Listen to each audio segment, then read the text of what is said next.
नमस्कार, lead India के इस वीडियो में आपका बहुत बहुत स्वागत है। दोस्तों, आज मेरे साथ में है नेहा जी और नेहा जी आई हैं इंक्वायरी करने के लिए। हम इस सीरीज में तकरीबन 10 वीडियो आपको दिखाने वाले हैं जो अलग अलग टाइम पे शूट किया गया है और सभी वीडियो का पर्पस ये है कि कोर्ट मैरिज से संबंधित जो अलग इंक्वायरीज होती है वो हम आपको दिखा सकें और ठीक तरीके से आपको कोर्ट मैरिज से संबंधित जो भी प्रोसेस है उसको समझा सकें।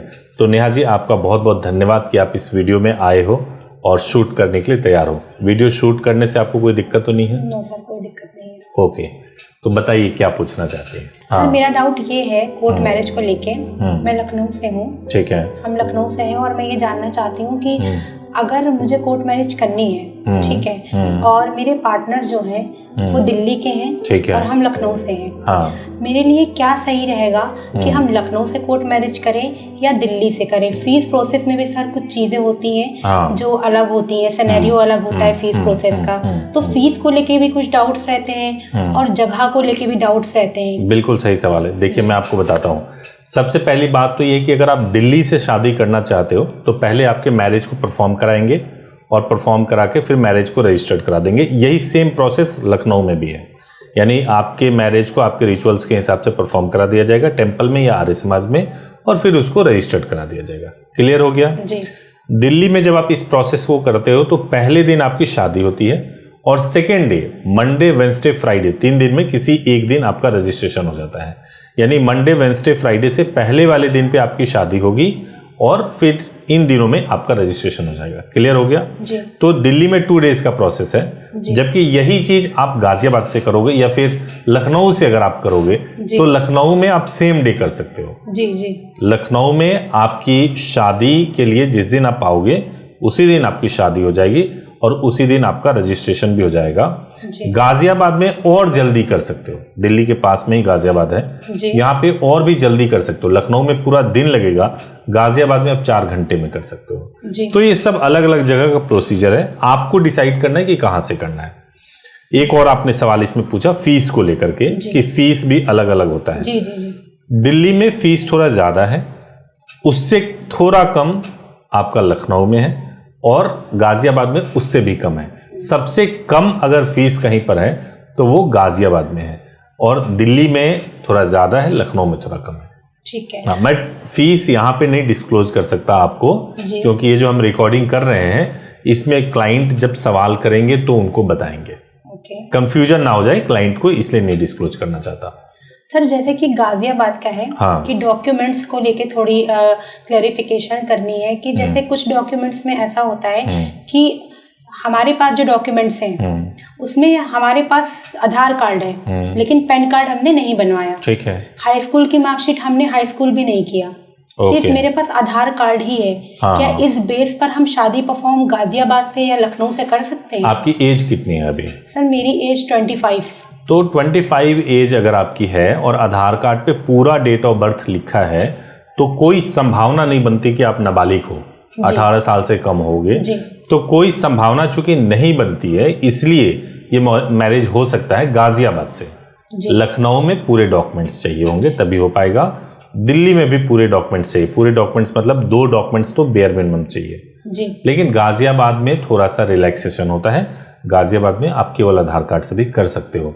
कंडीशन ये है, जिनकी एज अभी अभी 18 साल हुई है वो नहीं कर सकते। जिनके एज पे डाउट क्रिएट किया जा सकता है कि ये हो सकता है लड़की नाबालिग भी होगी, उस पे नहीं हो सकता, लेकिन आपकी एज वाले में हो सकता है क्योंकि आपकी एज कंप्लीट है, 25 ईयर्स के हो तो कोई प्रॉब्लम नहीं। और हमारे पार्टनर जो हैं, हाँ, उनके आधार कार्ड में एज जो है वो 25 है, लेकिन पैन कार्ड में जो उनके डेट ऑफ डेट है वो डेट ऑफ बर्थ दूसरी है, तो उससे कोई इशू तो नहीं आएगा? सभी डॉक्यूमेंट्स में डेट ऑफ बर्थ जो है उसके हिसाब से एज कंप्लीट होना चाहिए। एज कंप्लीट होना चाहिए। हाँ। ठीक है सर।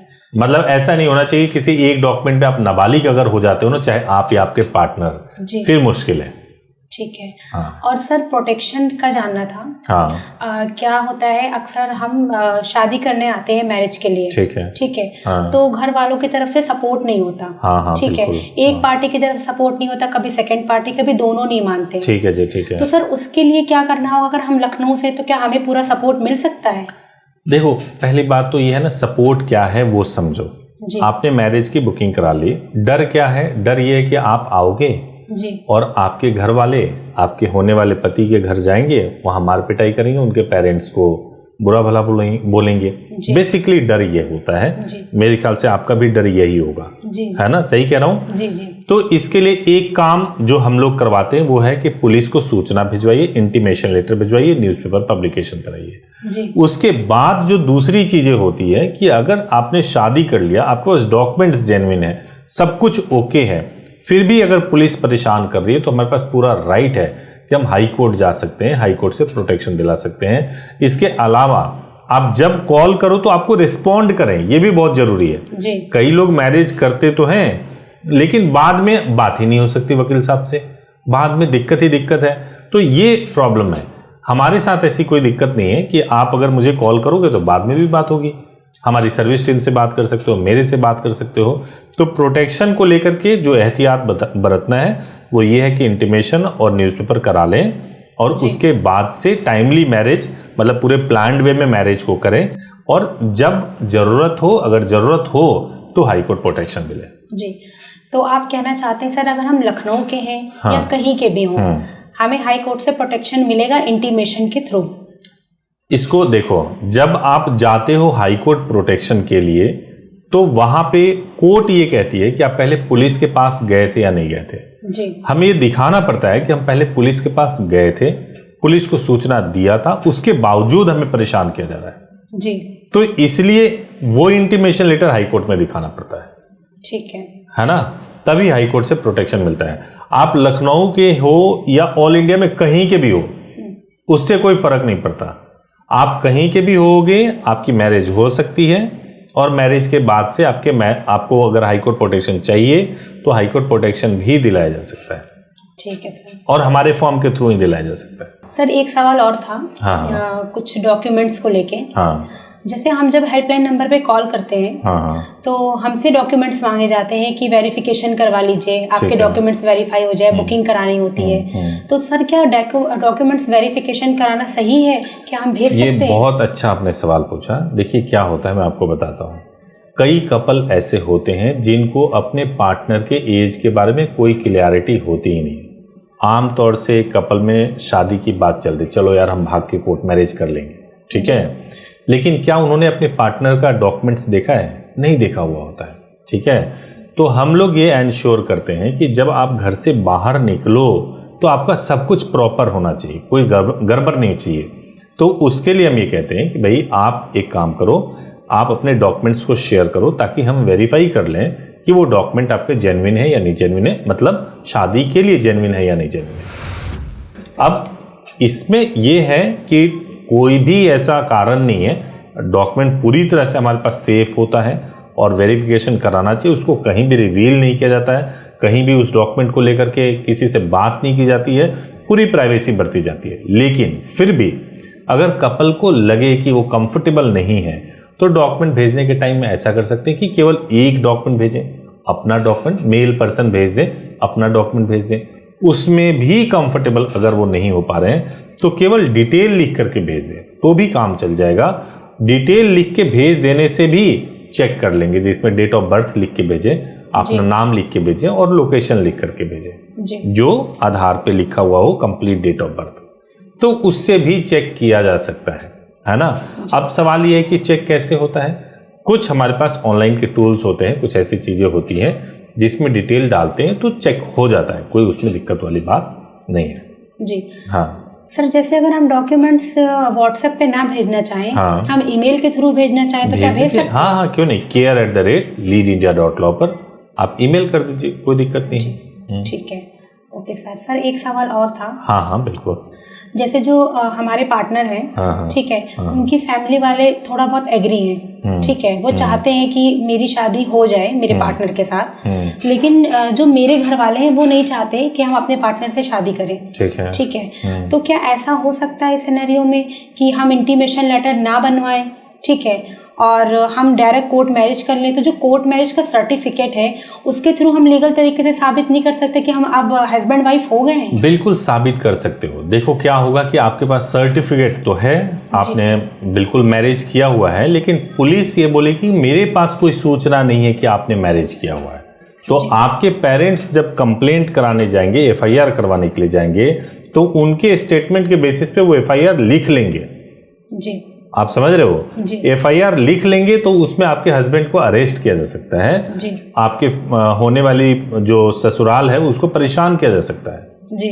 तो इसलिए जरूरी ये है कि आप पुलिस को जरूर सूचना दो। पुलिस को सूचना दे दोगे तो आप आगे कोर्ट में भी बता सकते हो कि पुलिस को तो सूचना दिया था, उसके बावजूद इन्होंने एफआईआर रजिस्टर कर लिया। जी, आप समझ रहे हो? जी, जी। तो उसमें आपको बहुत राहत मिलेगी। जी, है ना, बहुत ज्यादा उससे राहत मिलेगी।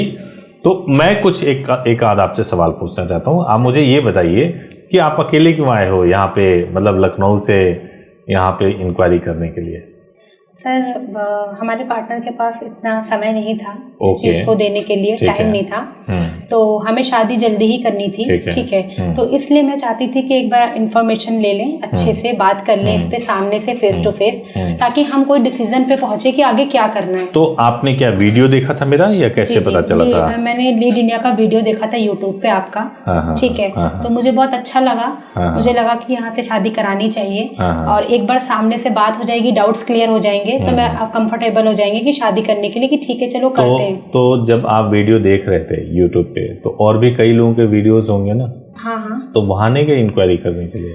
हमें समझ में नहीं आया सर, सबसे अच्छा वीडियो हमें आपका ही लगा। और बहुत मतलब उस पे कमेंट्स भी थे बहुत अच्छे जो बहुत अच्छा फीडबैक दिखा रहा था कि हाँ बहुत अच्छे कमेंट्स हैं, कि लोगों ने बहुत अच्छा फीडबैक दिया हुआ था कि ये शादी हमारी हुई है और बहुत अच्छा लीड इंडिया है। आपसे बात करके भी बहुत लोगों ने फीडबैक दिया हुआ था, तो बहुत अच्छा लगा, इसलिए हमने ये रिकमेंड किया। ठीक है, तो अभी जो आपने इंक्वायरी करी है, जो वीडियो में इंक्वायरी करी है, सेटिस्फाइड हो आप इससे? जी, हम सेटिस्फाइड हैं पूरे अच्छे तरीके से। बस यही डाउट थे? मेजर डाउट क्या था आपका, सबसे बड़ा डाउट? सबसे बड़ा डाउट सर डॉक्यूमेंट्स को लेके थे, भेजने वाले। कि अगर मैं भेज रहे मतलब डॉक्यूमेंट्स भेजा जा रहा है तो वो सेफ है ना, कोई दिक्कत तो नहीं है कि ऐसा, क्योंकि सर हम खुद छुप के शादी करते हैं। हम कभी नहीं चाहेंगे कि हमारे डॉक्यूमेंट्स कहीं जाएं, शेयर हो, तो उसको लेके डाउट। तो आपको ये पता है कि मैरिज करने के लिए डॉक्यूमेंट्स क्या चाहिए होते हैं? हाँ सर, जैसा कि आपकी वीडियो देखी थी, आपकी वीडियो में था कि आपके पास आधार कार्ड होना चाहिए, पैन कार्ड और हाई स्कूल की मार्कशीट, तो उसमें कुछ डेट ऑफ बर्थ को लेके भी क्लैरिफिकेशन। तो मैं एक बार और स्पष्ट कर देता हूँ, आपके पास, आप दोनों के पास आधार कार्ड तो होना ही होना चाहिए। साथ में बर्थ प्रूफ में आपके पास में चाहे 10th की मार्कशीट हो या सर्टिफिकेट जिस पे भी डेट ऑफ बर्थ लिखा हुआ हो वो होना चाहिए, या बर्थ सर्टिफिकेट हो वो भी चलेगा, ड्राइविंग लाइसेंस हो वो भी चलेगा एज ए बर्थ प्रूफ। और एक आईडी प्रूफ चाहिए जिसमें आप पैन कार्ड दे सकते हो, वोटर आईडी दे सकते हो, पासपोर्ट वगैरह दे सकते हो। गवर्नमेंट ऑफिस में काम करते हैं तो वहाँ की भी ID as a ID proof चलता है जी। तो ये डॉक्यूमेंट्स होना जरूरी है। सर एक ये क्लेरिफिकेशन करना था कि हमने हेल्पलाइन नंबर पे कॉल किया था तो पता चला था आप सर्टिफिकेट को गवर्नमेंट की वेबसाइट पर ऑनलाइन चेक कर सकते हैं। तो सर जो गवर्नमेंट की वेबसाइट पर हम ऑनलाइन चेक कर सकते हैं तो वो सिर्फ गवर्नमेंट की वेबसाइट पर ही शो होगा, हमें हैंड टू हैंड सर्टिफिकेट नहीं, हैंड टू हैंड भी मिलेगा ना। देखो क्या होता है कि अब जितने भी सर्टिफिकेट इशू होते हैं उनका वेरिफिकेशन प्रोसेस बहुत इजी कर दिया गया है। तो जैसे गाजियाबाद में अगर आप करोगे तो आपको हैंड में सर्टिफिकेट भी मिलेगा और एज वेल एज आप उसको वेबसाइट पे चेक भी कर सकते हो। लेकिन यही आप दिल्ली से करोगे तो दिल्ली में जो सर्टिफिकेट होता है वो ऑनलाइन अपलोड होने के बाद से आपको व्हाट्सएप पे सर्टिफिकेट आ जाता है, आपको उसको प्रिंट कर लेना है ना। तो इस तरीके से होता है, अलग अलग जगह का अलग अलग सिस्टम होता है। और आर्य समाज सर्टिफिकेट और code certificate same day issue होगा गाजियाबाद में जैसे कि इन्फॉर्मेशन हमें प्रोवाइड कराई गई है। लखनऊ से भी सेम डे होगा। लखनऊ से भी सेम डे होगा। तो सर अगर आर्य समाज सर्टिफिकेट हम रिचुअल के साथ परफॉर्म करेंगे तभी आर्य समाज मिलेगा, अगर हम रिचुअल परफॉर्म नहीं करना चाहते, रिचुअल नहीं परफॉर्म करोगे तो शादी आपकी वैलिड नहीं होगी। वैलिड नहीं होगी। शादी को वैलिड तरीके से करने के लिए रिचुअल परफॉर्म करना जरूरी है। बिल्कुल जी, यानी कि आर्य समाज सर्टिफिकेट और कोड सर्टिफिकेट दोनों जरूरी हैं हमारे लिए, तभी हमारी जो सर्टिफिकेट है वो वैलिड माना जाएगा और शादी वैलिड मानी जाएगी। बिल्कुल जी, बिल्कुल जी, ठीक है। Thank you so much, thank you so much.